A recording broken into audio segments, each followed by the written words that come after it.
আমরা বিএনপি শত্রু না, তাদের শত্রু এবং মিত্রকে চিনতে তারা ভুল করেছে। গুম প্রতিরোধ ও প্রতিকার যে অধ্যাদেশ সেটা বাতিলের যৌক্তিকতা আমাদেরকে একটু বলেন।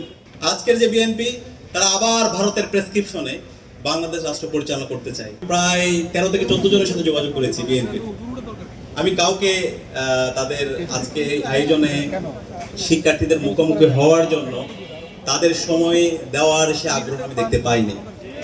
আজকের আয়োজনটা খুবই পার্টিসিপেটরি হতো। আমি চেয়েছিলাম যদি আমরা ডিবেট করতে পারতাম পক্ষে বিপক্ষে, এবং শিক্ষার্থীরা থাকবে, শিক্ষার্থীরা কোয়েশ্চেন করবে যে জুলাই বিপ্লব বাংলাদেশের জেনজিরা করেছে, সেই জেনজিরা তারা আজকে যারা সরকারে আছে তাদেরকে কোয়েশ্চেন করবে, এবং যারা জনতা আছে, যারা এখানে আমাদের যারা অন্যান্য অতিথি আছে তাদেরকে কোয়েশ্চেন করবে।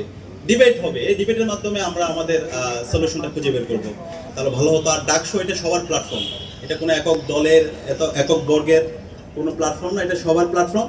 সে কারণে আমরা সবাইকে নিয়ে আসার চেষ্টা করেছি। একই সাথে আমরা বলতে চাই আমরা বিএনপি শত্রু না, আমরা বলতে চাই বিএনপি ঐতিহাসিকভাবে তাদের শত্রু এবং মিত্রকে চিনতে তারা ভুল করেছে। তারা তাদের শত্রুদের দ্বারা পরিচালিত হয়েছে, পরবর্তীতে পুরো দেশকে, পুরো জাতিকে সেটার জন্য কঠিন মূল্য দিতে হয়েছে। এবং আজকে আমরা দেখতে পাচ্ছি জুলাই বিপ্লব পরবর্তী বাংলাদেশে যে ঐতিহাসিক সুযোগ এসেছে, যে সংস্কারের, যে রাষ্ট্র প্রকল্পের, যে নতুন বাংলাদেশের, সে বাংলাদেশ ব্যাহত হওয়ার মূল কারণ হচ্ছে আজকের যে বিএনপি তারা তাদের শত্রু দ্বারা পরিচালিত হচ্ছে। আজকের যে বিএনপি তারা আবার ভারতের প্রেসক্রিপশনে বাংলাদেশ রাষ্ট্র পরিচালনা করতে চায়, তারা আবার শিলংয়ের প্রেসক্রিপশনে বাংলাদেশ পরিচালনা করতে চায়, যেটা পুরো জাতিকে অনেক বেশি হতাশ করছে। তো আমরা বিএনপিকে অনুরোধ করবো, এখনো সময় আছে, আপনারা সংশোধন হন। আমরা চাই এই জুলাই বিপ্লবকে আপনারা ধারণ করবেন, এবং এই জুলাই বিপ্লবের আকাঙ্ক্ষাকে ধারণ করে এই নতুন বাংলাদেশ বিনির্মাণ করবেন।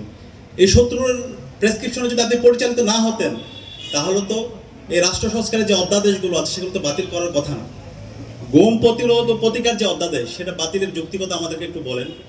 এখন পর্যন্ত বিএনপির ইলিয়াস আলী গুম অবস্থায় আছে, এখন পর্যন্ত সুমন ভাই গুম অবস্থায় আছে, অসংখ্য রাজনৈতিক নেতৃবৃন্দ তারা গুম অবস্থায় আছে।